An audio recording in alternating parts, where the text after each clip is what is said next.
Here with you through till 10 o'clock this evening. Now, there have been concerns about the dropout rates of black students. The government said universities needed to provide greater support for BAME students. Months later, the Racial Justice Network says nothing seems to have changed and that the problem lies with the universities and the way in which they operate. Well, Sharon Anyaim is from the Racial Justice Network and she joins me now. Good evening, Sharon. Hi, how are you? Good, thank you. Now, how is this manifesting then? What reports are you receiving that's causing BAME students to drop out? I think earlier this year the government did release that black students were 50% more likely to drop out of universities, and we argue that there's quite a few reasons for this, but obviously with racism being sort of the backdrop behind why a lot of students aren't, feeling supported at university. Even the idea that students, need to be greater supported, that black students need to be greater supported, even fails to recognise that it's not these students' fault and that they're dealing with a lot of institutional and systemic failures that are that don't, present them the adequate services and support that they need when they're in these institutions.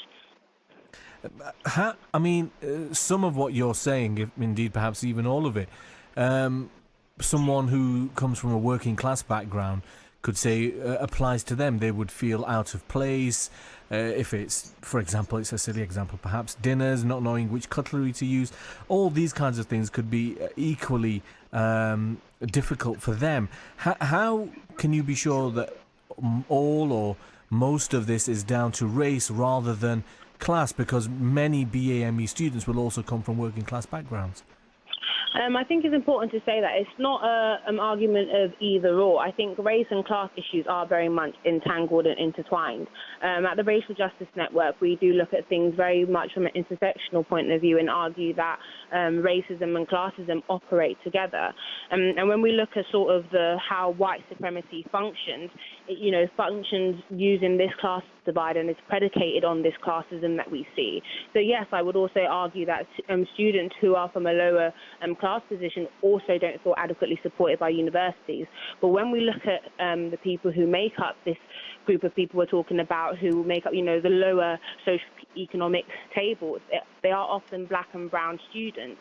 So black and brown students already come to university without sort of the inadequate economic and social capital to sort of thrive in these environments. And then when they go into these institutions continue to foster white supremacy through channels of racism and classism. So, that's a strong phrase, white supremacy. How do you say universities are perpetuating and embodying white supremacism? So I think it's not new knowledge, and it has been sort of awareness that a lot of the universities prior to they were funded by some slave owners, and a lot of the money that is circulated and they're allowed. Well, that may well be the case historically, but white supremacism, to my mind, is Ku Klux Klan, National Front, BNP, apartheid. That's the level we're talking about. That type of hatred and bigotry. So how does that permeate universities now?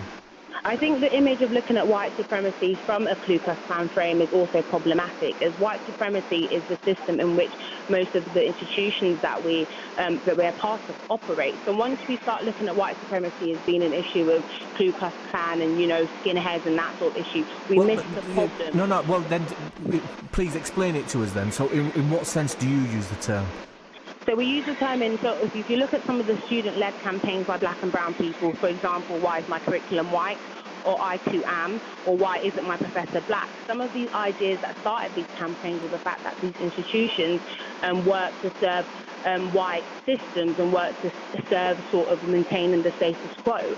So when we talk about white supremacy, the Racial Justice Network, we're talking about how these systems sort of perpetuate ideals of whiteness that, other people that don't look like rich white people, so therefore people in the working class or people of colour are therefore othered by these systems. So for example, the I Too Am is a campaign that recognises that black and brown students are part of the body and part of the institutions at universities, and there are black and brown students, so the recognition of them and also having these institutions work in their favour and recognise some of the damages predicated on colonialism. For example, the Rhodes statue that was at the University of Oxford.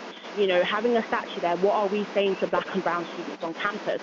How do we work to serve them and to support them when, for example, images of, enslavers and images of these capitalists are on their institutions? So, things like that are what discourages students is starting university, and that leads to higher dropout rates of black and brown students. I mean, are those examples that are cited to you that by students that they've seen, for example, the Rhodes statue, and that has made them feel sidelined or insecure?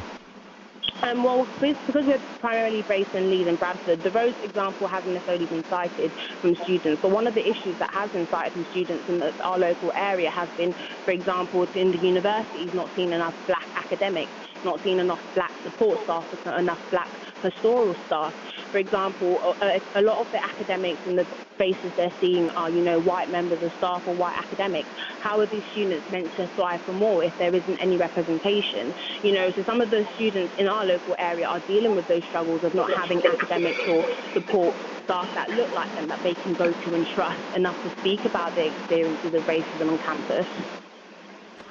In terms of addressing this problem, because it clearly a problem exists, are you not focusing far too down on the production line here? Isn't the problem something that needs to be addressed in schools? Because the school history curriculum, for example, doesn't teach anything about empire in terms of a compulsory teaching. It's an option that can be selected by schools, but for a multitude of reasons they may not want to teach something that they haven't been teaching before because it's going to be new, it's going to impact upon statistics. Isn't that where things need to be addressed? Because if you're empowering young students at the ages of 10, 11, 12 upwards, by the time they're getting to university, they feel far more comfortable, far more empowered.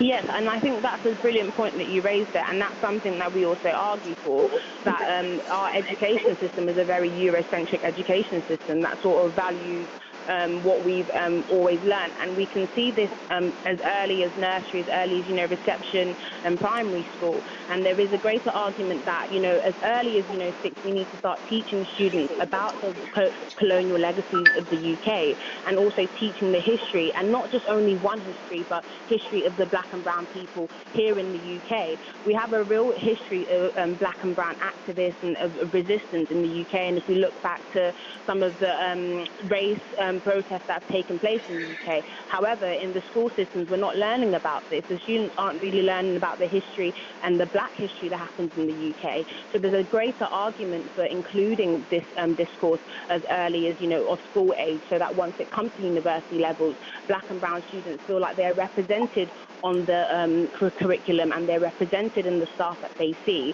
and that they know that history coming into the university, so it doesn't feel like a taboo subject when we're talking about issues of colonial legacy. Well, Sharon, as you've said yourself, that there's a stronger argument for that.